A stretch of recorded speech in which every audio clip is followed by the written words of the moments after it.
Magandang araw pong muli sa inyong lahat. Nagbabalik po kami dito sa ating palatuntunang Gender Talks. Ako po si Betsy Enriquez. Ako po ay isang Professor Emeritus mula sa College of Mass Communication.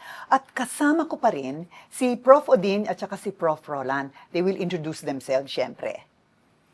Ako si Roland Tolentino, nagtuturo sa UP Film Institute ng College of Mass Communication.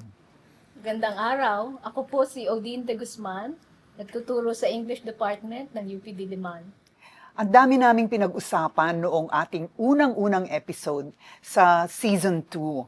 At ngayon naman ay pag-uusapan natin ang naging evolusyon o mga pagbabago sa mga gender concepts na alam natin. Ito yung in reference to what changed during the 6 years na hindi tayo nagkita-kita, hindi tayo nagkausap, no, dahil nga sa maraming nangyari, no? At sa panahong ito na lumipas, since we ended our first season and now we started our second season, marami ng pagbabago tayong naramdaman at napansin. Pero siguro mainam na magsimula tayo sa pag-revisit ng mga basic gender concepts at tingnan natin kung may nagbago ba sa mga kaalaman natin tungkol dito. Simulan natin ang ating usapan sa konsepto ng SOGI, no? O Sexual Orientation, Gender Identity, and Expression na nabanggit na natin nung ating nakaraang episode. Pero siguro i-define pa natin uli ngayon based on how we see it today. Roland, ikaw naman ang mauna. Pag sinabi natin gender identities, no, nagfo-fall into dito sa dalawang binaries na femininity at masculinity.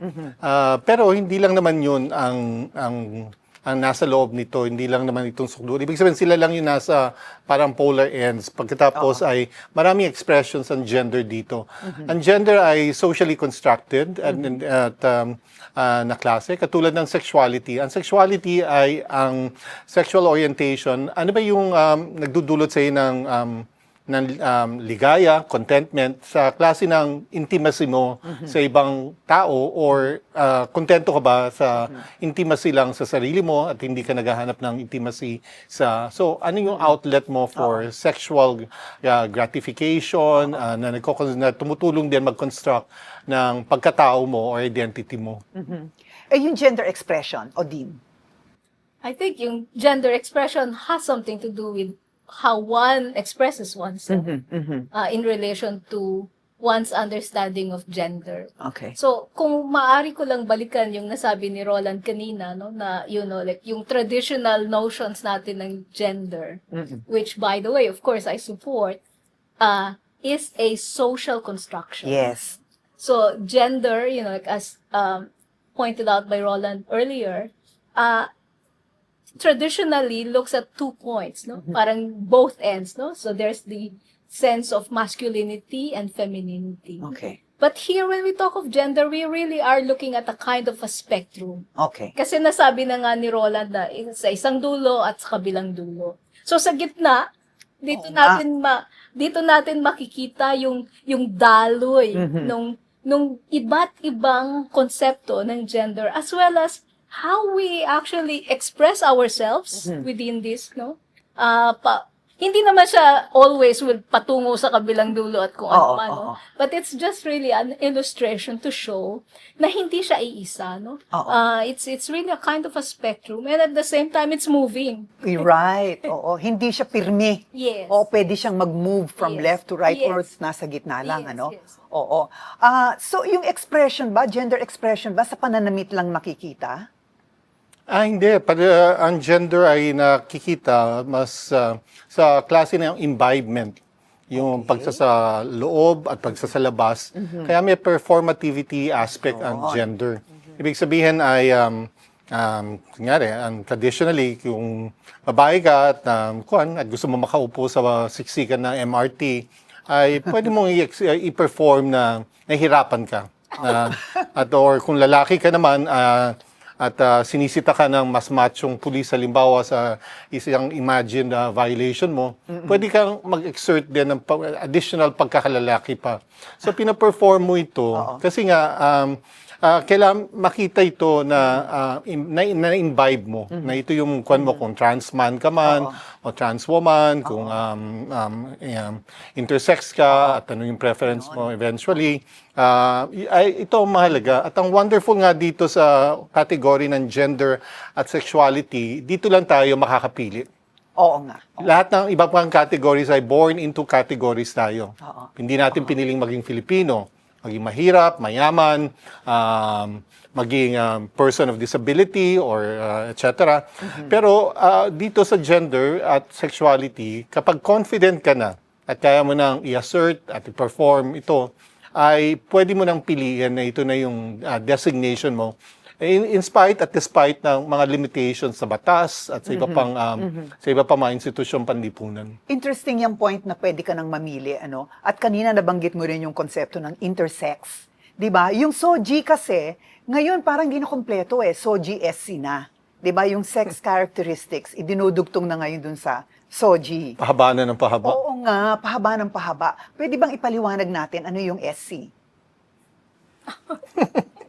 Yung sex characteristics. Oo. Hindi ko yata alam. Oo, yung kasi, ang intindi ko dito yung sa intersex kasi, kung ang sex characteristics ng feminine, ay alam natin, ano, nakabatay sa genitalia, sa hormones, whether feminine or masculine, ano. Pero meron, gaya ng spectrum na sinasabi mo kanina, Odin, meron ding sa biological makeup din natin, meron ding spectrum, no, na hindi natin tinatanggap nung una.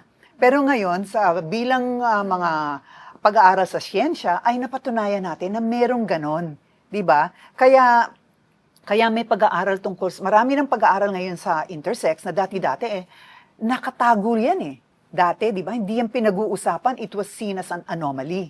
'Di ba? Pero ngayon tinatanggap natin, teka muna sandali, kasama ito, no, sa ating biological makeup. At pero hiwalay yun sa identity, 'di ba? Hiwalay siya sa identity. Pero mahalaga din dito sa idea ng intersex or yung older at vulgar term na hermaphrodite, no? Yeah. Ay hindi na siya dapat medical science ang nagdidikta nito. Kasi ay oftentimes kapag nakita na biologically ay may feminine at masculine na klase ng composition yung katawan o yung construction nito, ay magsasuggest kagad ang doktor kung ano yung sexual assignment dito. Samantalang ngayon sa idea ng intersex, kailangan yung tao Ang mamili. ang mamili O eventually walang pipiliin. or walang pipiliin para lang hindi siya nato-traumatize at hindi siya nako-confuse kung bakit dalawa-dalawa ang nararamdaman ng kanyang katawan at therefore hindi siya nag-fit in sa kanyang social environment, etc. So binibigay yung ahensya ngayon dun sa tao na mayroong ganitong mix na attributes. That's a very interesting point, no? Sana meron tayong episode tungkol dyan sa mga susunod na panahon, no? Kasi ang dami ko na ring nabasa tungkol sa intersex, no?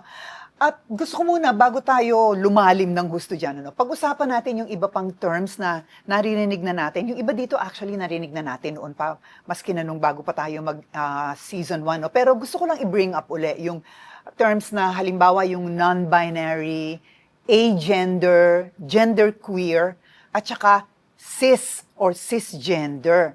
O, di ba? Ano-ano ba to? Yung non-binary, agender, at genderqueer, sabi nung iba pare-pareho daw. Pero hindi yata no? Anong tingin mo, Odin? Siguro, sa non-binary, Okay. I mean, if we're going to look at the prefix on the word binary, it means that it does not subscribe to, like this term, binary. So, sa binary, ito yung kadalasan, tinitignan natin na yung parang traditional way of looking at the genders. No? Dalawa. Oo. Binary, dalawa. So, dito, traditionally naka-assign, like yung sinasabi nga kanina ni Roland na parang biological identifier, like the male genitalia, Oo. in society, na-ascribe na siya kaagad as being masculine, Oo. no? Or man, and then yung opposite naman nun, yung female genitalia, in society has been ascribed to, being women or being a woman, and then the the expected behavior. Siguro karuktong doon sa sinasabi ni Roland kanina na performance, no, yung Oo. behavior, yung femininity. Okay. So ito yung yung ah, paggalaw, like at yung mga kaakibat na mga aspeto na naka-assign sa society dito sa tinatawag na like male at female. So connected to dun sa aming like na seemingly na pagkasunduan na social construction ng gender. Oo. So masculinity and femininity are really social constructs. No? So ito yung traditional nga. So ngayon dahil sa pag-usad ng panahon at sa pag-usad ng ating pag-iisip, like a widening of our notions of what are acceptable and not, including for instance influenced by what we have learned from science. So ngayon mas nakikita natin na hindi lamang dalawa, no? So kaya Oo. ngayon kasama sa gender identity na ina-accept ng mga tao, yung tinatawag na non-binary. Okay. Meaning this is a person who does not subscribe to being Okay. masculine or feminine. So yung pag sinabi ng isang taong I'm non-binary, kasi nakikita ko na 'to ngayon, ano, pagka sa mga klase nga natin, 'di ba? Sasabihin ng estudyante natin, non-binary ako. No, so ang ibig sabihin nun, hindi siya nagsusubscribe sa notion of binarism, no. So kahit na sabihin mukha siyang lalaki o mukha siyang babae, no, yung ganon. Ano naman yung agender? Ano ba Anong yun, agender, Roland? Roland? Agender, parang asexual, yung hindi mahalaga sa kanya yung sexual preference kung asexual siya. So sa agender din naman, hindi mahalaga kung ma-identify siya as masculine or feminine. Okay. Keber lang, Oh, kebs keber. lang. So dun sa non-binary, nire-reject niya yung binarism, no? Yung binary identity. Sa agender, wala lang siyang care. Wala siyang cares dahil nga Okay. dito yung papasok yung idea ng lalo na sa isa pang term ay yung fluidity. Fluidity, At lahat naman itong mga binabanggit natin na newer categories, lahat naman siya ay maaaring magbago din at Oo. yun yung isa pang wonderful dito sa gender and sexuality. Hindi naman ito fix. Right. Pwede magbago ang isip mo at magising ka isang umaga, mauntog ka at hindi naman siyempre hindi ganun kasimple. Na iba na ang preference mo, iba na yung gender expression mo na klase. So hindi siya pirmi, gaya nga Hindi siya ng sabi nakapirmi. kanina. Ano naman yung gender queer? Dami kasing bagong terms ngayon. Actually, hindi lang yan. Ano? Dami pa. Pero yung gender queer lang muna itatanong Babalik ko ko lang ngayon. kay Roland ulit. I think mas alam niya yung mga teorya. Oh, sige. Yung gender queer naman, dahil nga masculinity at femininity yung iniisip natin na poles, no? Ang queerness dito, yung nasa gitna. Oh, Hindi mas fluid, nag-fluidize. You can move along the continuum. Right, the Oo. continuum and not be defined at any given time. So ibig sabihin ay na-attract ka sa parehong babae, parehong lalaki, or may times na hindi ka na-attract sa kanila dahil may preoccupation mo ay ibang bagay. Oo. Or may mga professions din naman na nagdidikta at maaaring nag-subscribe ka rin na kung ikaw ay Catholic priest or nun, therefore ibababa mo yung klase ng performance mo ng queer ng masculinity at femininity dahil nga hindi siya mahalaga na kategorya dahil in the service of the Lord at yung sexuality mo ang mas yung asexual na klase ng nature ng sexuality mo ang mas mahalaga, binibigyan ng premium ng Catholic Church na klase. Ganun ba sila tumingin sa sarili nila, yung mga pare? I'm not gonna go into that, okay? Tsaka na lang. Dun muna sa cisgender, ano naman yon? O, ikaw, Oding. Cisgender, yun yung tinatawag nila na dito parang mayroong pagkakasundo. Okay. Pagkakasundo in a way. In that, like what you were biologically understood to be the biological sex. Okay. Like that had been registered. Oo. Like Yeah. and what you had and what the gender expression and gender identity that you are claiming. So for instance, if you were identified as a female, having that, like a biological sex attributed in society as female, then your comportment, your behavior, and your identity subscribe to what has been assigned as feminine or woman. Oo, oo. So In other words, merong tinatanggap mo. Yes. Tinatanggap mo yung assigned gender mo, yung assigned sex. Yes. Aha. Okay. Alright. O, yan. Sana maliwanag na, no? Ito naman ang next question ko. Ito medyo madugo. Ano naman yung concept ng patriarchy? Actually, matagal na natin matagal na natin itong pinoproblema, no? In fact, sa season 1, we dedicated a whole episode to this. Kasi ang lalim talaga nito eh. Ang lalim ng pagkakatanim sa ating kamalayan at sa ating lipunan, ano? Pero pang-review lang natin, ano, dahil season 2 na tayo, paano ba nagkaroon ng patriarchy sa ating mga lipunan? Nako, kaya ba yung sagutin sa isang episode?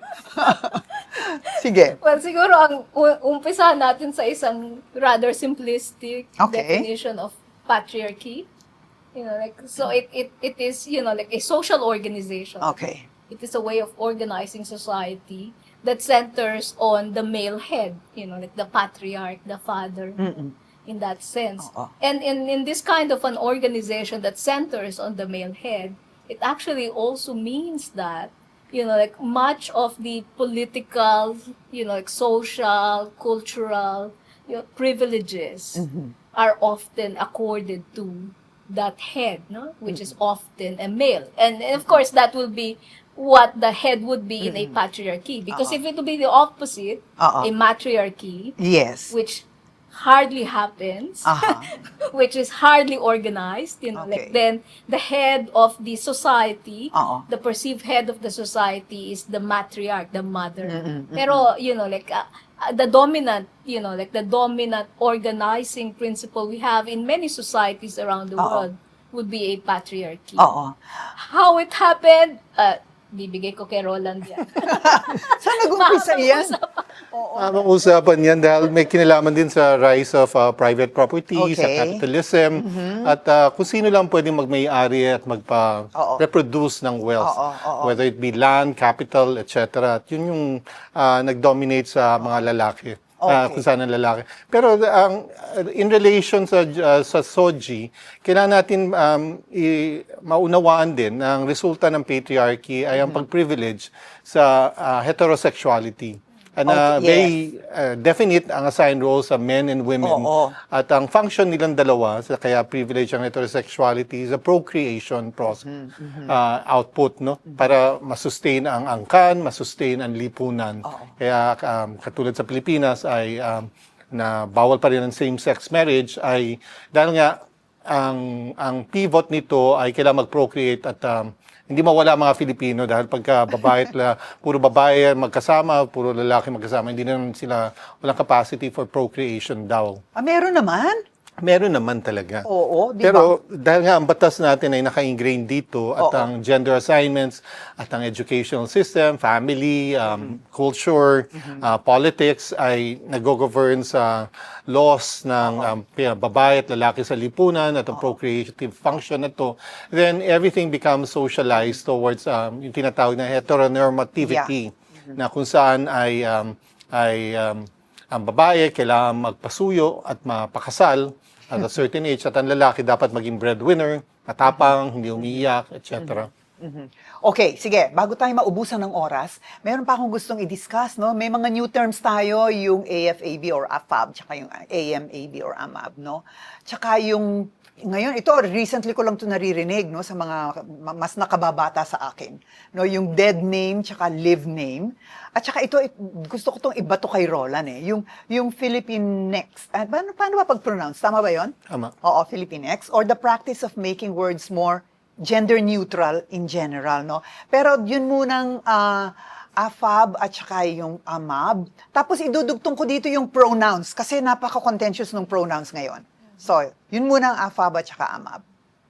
I think, para namang, kuminsan, ang dami nating mga new terms. Oo But nga then, eh. Kasi siguro, they are trying to pick up the nuances Aha. in the gender expression and the gender identity Oo. that this may, like put forward. Oo. But, AFA, parang ano ba yun? Assigned female at birth. You Yan. know, like, and then Assigned male at birth. Oo. So, eto yung, dito pumapasok yung, kanina kasi pinag-usapan natin yung social construction naman talaga yung gender. Sabi nga nung iba, hindi lang gender, pati sex. Kasi pag pinanganak naman ng baby, wala naman siyang kamalay-malay kung ano siya, di ba? Pero, eto nakausap ko isang lawyer a few years ago. And sabi niya, in practically all countries around the world, it is a legal requirement to assign a newborn baby its sex. So sa birth certificate dapat naka-identify doon kung babae ba siya o lalaki. So sa moment pa lang ng birth ay inumpisahan mo na yung socialization. Sabi ko nga, hindi nga eh. Kasi ngayon, alam mo na, kung gugustuhin mo, pwede mo nang alam kung ano yung sex ng baby mo, di ba? Kung anong i-assign na sex sa baby. Kaya nag-uumpisa na yung socialization kahit na nasa sinapupunan pa lang ang baby, no? Kasi kung alam mo na halimbawa na you're going to have a girl, puro pink lahat, no? Gender din pati kulay, di ba? Puro pink lahat ang bibilin mong mga gamit, no? So anyway, I think related nga yung AFAB tsaka AMAB dun sa konsepto ng social construction, not only of gender but also of sex, Yes, no? actually, it's really socialization. Yes, So, oo. early on, even before, like the child is born, Oo. like a certain ascription of how society expects this child to be has been put. Already, Kasi, oo. di ba? Kasi nga ngayon, because of science, we Oo. can already determine right Yes, away, oo. even before birth, Oo. kung babae o lalaki. Mm-mm. Pero, well, Mm-mm. I think when we always say assigned at birth or registered as birth. Oo, oo. I think merong malaking contention dito yung mga nasa science, because Oo. they'd say it's natural. Oo. But at the same Yes. time, of course, for us in the humanities mostly, Oo. many of us recognize that, because everything that we talk about is through language. Yes. It is a social Oo. construction. Right. So, in a way, yung ating pananaw talaga at pag-intindi, nakukonstruct na kaagad Oo. ng kung ano yung possible in language in this sense, no? Kaya, pero merong malaking contention doon, no? But Oo, at the same time, of course, and related to the issue of intersex, because of advancement in knowledge too, we now recognize that actually even biologically, meron talagang Yes. pagkakaiba naman, Kaya lang nga, paglabas sa society, Yeah. na caught up na tayo talaga sa how we Oo. had been Oo. talking about things, no? Oo, oo. O sige, bago tayo matapos kasi nauubusan na tayo ng oras, balikan ko muna yung Yes. yung dead name, tsaka live name, tsaka yung Philippine next. Yan, kay Roland yan. Yung live name ay kung ano ang pangalan na tinatawag sa iyo, dineclare mo Oo. na mas familiar sa iyo. Oo. Yung dead name ay maring yung AFAB at AMAB Oo. na klase na nag-move on ka na dahil ikaw ay naging gay or naging trans woman, naging trans man ang identification mo at that time. So, katulad ng ginawa ng UP Cebu nung graduation, ay live name ang tinawag nila sa graduation ceremony nila para paakyatin yung mga graduating batch individually, no?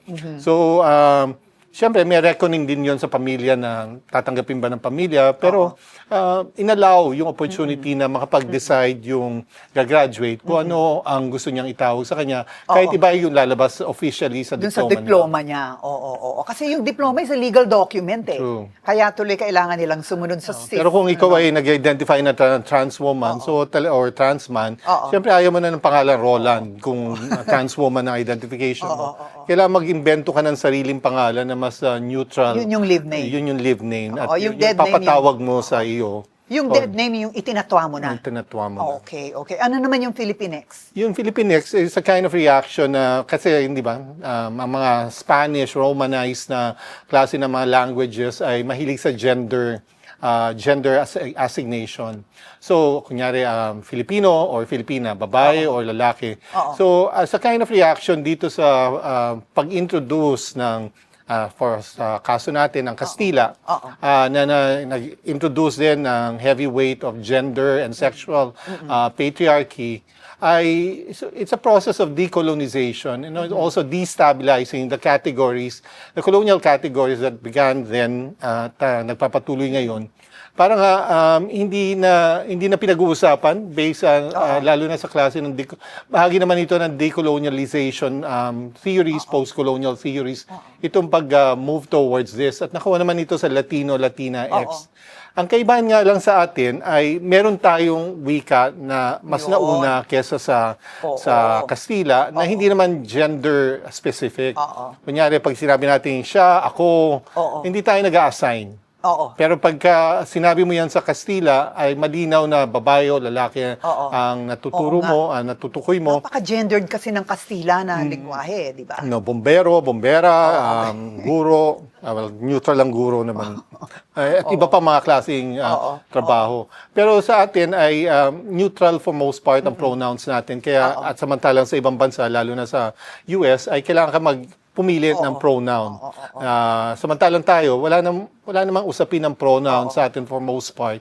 Dahil nga ay gender neutral siya or gender sexually neutral. Pero ngayon nakikita ko ginagamit ito ng ilang tao eh. Okay lang ba yon? Alin? Pwede ba kung makita? Sige, please. Tama. So, actually, gusto ko lang i-emphasize na itong, paggamit ng X, Latinx, it comes from the US experience. Okay. So, if our agenda, for instance, if I may put it that way, is a kind of decolonization, Okay. then maybe we should really look at our own resources. So, tignan natin nga, pag-aralan natin mabuti yung wikang Filipino. Of course, hindi natin maikaiila na yung Filipino, that term, comes from the Spanish colonization. Yung tinatawag ninyong Kastila. I mean, totoo namang Kastila, no? Espanyol, Pero I think ngayon, ang mas na term na ginagamit, Espanyol. Hindi naman sa dahil na iba, no? Pero kasi very historical din yung term na Kastila. Oo nga. Yung Espanyol is highly gendered. Right. As with most Latin languages, no, Latin-based languages like French, like Italian. Pati nga mesa may gender eh, di ba? Yes, yung pag-construct ng buong sentence susunod sa gender ng subject. Kung mesa, then Right. lahat kailangan mong gamitin. Sa Filipino, sa Tagalog, Filipino. in many of ito na nga ang Sige, problema Filipino. natin, hindi na natin ma-express ang sarili natin outside of our colonial experience. Pero mas maganda sana kung karamihan sa atin mag-look into our own indigenous Linguistic resources. local or indigenous resources. Okay. Iba't iba pang wika sa atin kasi hindi lang Dami, naman oo. Tagalog, Yes, yung yes. national Dami naman language. eh. Oo nga. Yung Cebuano, pakipag-usap sa kaibigan Cebuano at Ilocano, ay sinasabi rin nila na hindi naman gender specific ang kanilang mga wika. Oo nga. Ay naku, hindi talaga tayo matatapos sa ating mga usapang ito, no? Pero unfortunately, wala na tayong oras.